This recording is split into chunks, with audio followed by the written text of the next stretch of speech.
حاجة غريبة قوي.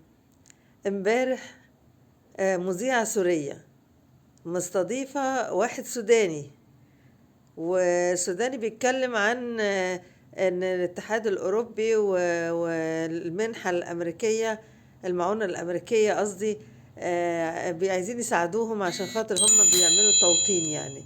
هم بيساعدوا الشباب السودانيين اللي هنا، يعملوا لهم مشاريع عشان يقدروا يعني يحطوهم، يساعدوهم في الإقامة وإن هم يفضلوا قاعدين يعني. واللي ساقطين من السودانيين يعني برضو مش هيدفعوا فلوس للإعادة، على الرغم ان المصريين بيدفعوا فلوس للإعادة. فبصراحة بقيت قاعدة اتفرج يعني على الفيديو ده، يعني كل ده بيحصل واحنا قاعدين.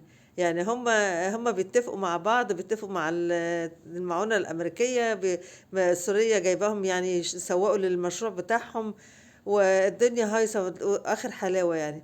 طب احنا بقى احنا احنا فين بقى؟ احنا متفرجين طبعا على البرنامج ده، يعني احنا بنتفرج يعني حتى ما نشوف اخرتها.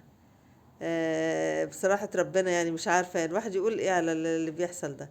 يعني هم اصلا يعني ضيوف ولاجئين، وبيشتغلوا يعني مش عارفة مين اللي مشغلها في محطة مصرية، ده مش فاهماه يعني. يعني هم بقى في استبدال كمان للمذيعين، نفتح نلاقي مذيعة سورية، مذيعة مش عارفة جنسيتها ايه.